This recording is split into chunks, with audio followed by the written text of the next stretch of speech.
Hello guys, सुबह का राधे राधे, जय श्री कृष्णा। तो गाइस, सावन का महीना चल रहा है और भगवान भोलेनाथ की घर घर मंदिरों में जमकर पूजा हो रही है।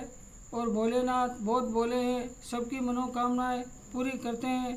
तो गाइस, आज हम आपको एक ऐसी कथा सुनाने जा रहे हैं श्री गुमेश्वर ज्योतिर्लिंग की। तो गाइस, चलते हैं, ये कथा सुनते हैं। 10 ज्योतिर्लिंगों में ये अंतिम ज्योतिर्लिंग, इसे गुमेश्वर या धुनेश्वर या गणेश्वर भी कहा जाता है। ये महाराष्ट्र प्रदेश में दौलताबाद से 12 मील दूर वेरूल गांव के पास अवस्थित है। इस ज्योतिर्लिंग के विषय में पुराणों में ये कथा दी गई है कि दक्षिण देश में देवगिरी पर्वत के निकट सुधर्मा नामक एक अत्यंत तेजस्वी तपोनिष्ठ ब्राह्मण रहता था। उसकी पत्नी का नाम सुदे था। वह दोनों परस्पर बहुत प्रेम था। किसी प्रकार का कोई कष्ट उन्हें नहीं था, लेकिन उन्हें कोई संतान नहीं थी। ज्योतिष गणना से पता चला कि सुदेहा के गर्भ से संतानोत्पत्ति हो ही नहीं सकती थी। सुदेहा संतान की बहुत ही इच्छा थी। उसने आग्रह करके सुधर्मा का दूसरा विवाह अपनी छोटी बहन से करवा दिया। पहले तो ब्राह्मण देवता को यह बात नहीं जंची, लेकिन अंत में उन्हें पत्नी की जिद के आगे झुकना ही पड़ा। वह उसका आग्रह टाल न पाया। वह अपनी पत्नी की छोटी बहन गुस्मा को ब्याहकर घर ले आया। गुस्मा अत्यंत विनीत और सदाचारी स्त्री थी। वह भगवान शिव की अनन्य भक्त थी। प्रतिदिन 101 पार्थिव शिवलिंग बनाकर हृदय की सच्ची निष्ठा के साथ उनका पूजन करती थी। भगवान शिव की कृपा से थोड़े ही दिन बाद उसके गर्भ से अत्यंत सुंदर और स्वस्थ बालक ने जन्म लिया। बच्चे के जन्म सुधा और कुसुमा दोनों के ही आनंद का पार न रहा। दोनों के दिन बड़े आराम से बीत रहे थे, लेकिन न जाने कैसे थोड़े ही दिनों बाद सुदेहा के मन में एक कुविचार ने जन्म ले लिया। यह सोचने लगी कि मेरा तो इस घर में कुछ है नहीं, सब कुछ कुसुमा का है। मेरे पति पर भी उसने अधिकार जमा लिया, संतान भी उसी की है। ये कुविचार धीरे धीरे उसके मन में बढ़ने लगे। इधर कुसुमा का वह बालक भी बड़ा हो रहा था। धीरे धीरे वह जवान हो गया, उसका विवाह भी हो गया। अब तक सुधर्मा के मन का कुविचार भी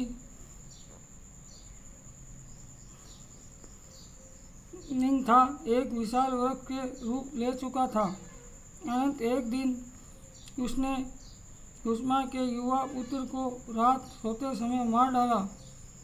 उसके शव को ले जाकर उसने तालाब में फेंक दिया, जिसमें कुसुमा प्रतिदिन पार्थिव शिवलिंगों को फेंका करती थी।